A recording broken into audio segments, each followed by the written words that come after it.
Israeli Prime Minister Benjamin Netanyahu says the world is waking up to a new reality in the Middle East.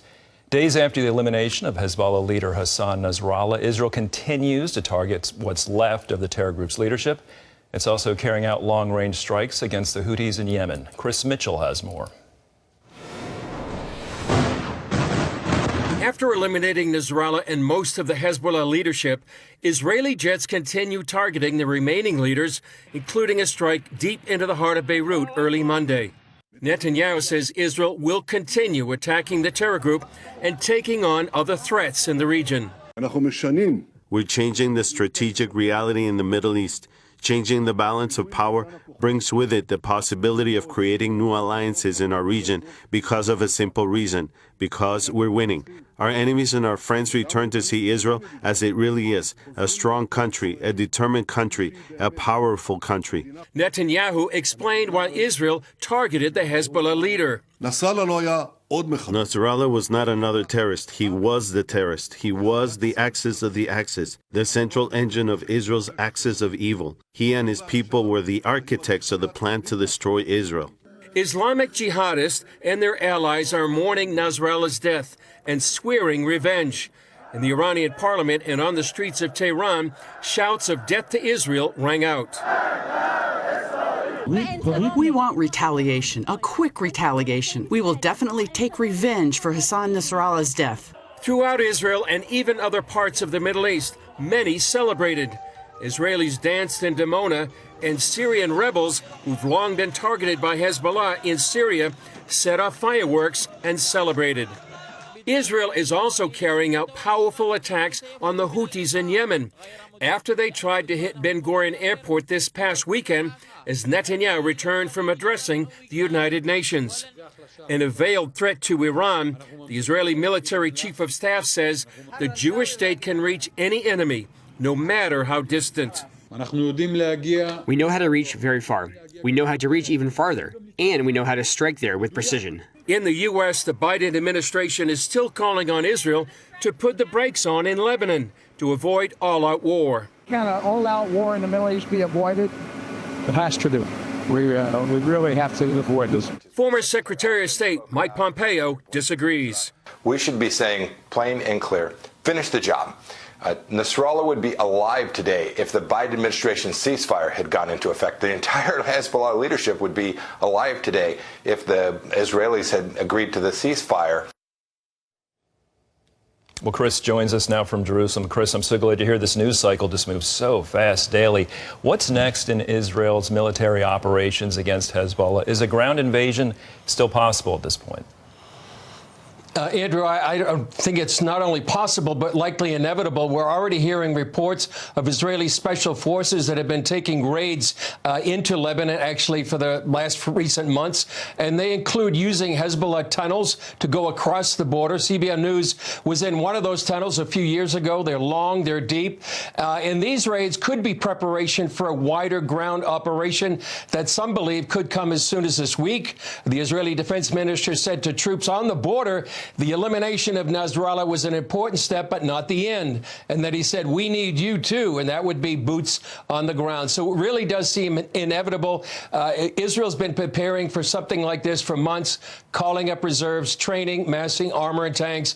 And one of the objectives is to create a safe zone, Andrew, from the Blue Line all the way to the Litani River inside Lebanon. And yet there's thousands of Hezbollah fighters remaining, many in tunnels. But it's necessary for these residents of the north to go back home to have a safe zone there inside Lebanon. So every day, it seems we're seeing Hezbollah's leadership being decimated, weapons degraded. Is it still a strong fighting force at this point? Well, they still do have thousands of fighters, Andrew, but the question is, after the Biba fiasco, a couple of weeks ago, that left thousands of Hezbollah fighters disabled, blind, injured. Some were killed in that fiasco. The question is, how well coordinated are they? And are they communicating if they're not using cell phones like they were told not to? And as you mentioned, the command structure has been decimated. They still do have thousands of rockets, but the Israeli Air Force is striking them almost daily. There were more than 120 strikes today. They have a new leader, Andrew, but how long will he last? They've been fighting. They've been killing one leader after another. And so Hezbollah is certainly not the fighting force it was just 2 weeks ago. So how badly has Hezbollah's image been weakened? Is it possible the people of Lebanon will turn on them, or will they rally for them at this point with all that's going on?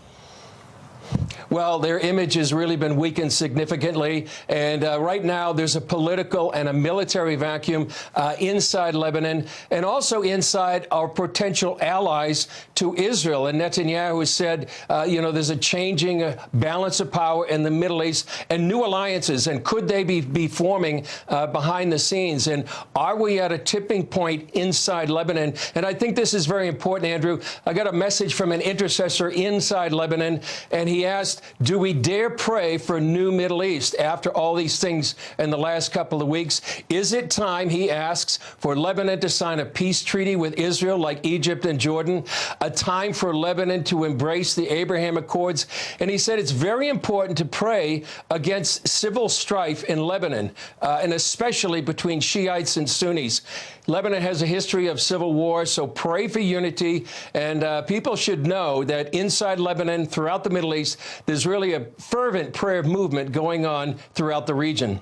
Chris, we can't have this conversation without mentioning Iran. So how are they responding to this decimation of its proxy army in Lebanon? Well, I'd say, first of all, Andrew, just in the last hour or so, Benjamin Netanyahu spoke directly to the Iranian people and telling him, don't let the regime lead you into the abyss. In terms of how Iran is reacting to this, there's a cartoon of Hezbollah climbing up a rope, and at the top of the rope, Iran is letting the rope go. And it really kind of sums up how Iran's not backing up its biggest proxy in the region. And I think we're in a new Middle East. Hezbollah has been decimated. Hamas is gone. So Iran is really on the defensive. It knows its oil and nuclear facilities are vulnerable. That's how the IDF chief alluded to. And so Israel's on the rise. So I think right now we're in a new paradigm. How we go from here is a huge question. So very important to pray for Israel and the whole Middle East. All right, Chris Mitchell. Chris, thank you so much for joining us today. Really appreciate it. What makes Israel so special? How has Israel overcome history's greatest challenges to not just survive, but thrive? CBN Films answers all of these questions in the new movie, The Genius of Israel. This movie explores Israel's journey through adversity, unity, and innovation. If you want to check out more, go to the link in the description to pre-order the film today.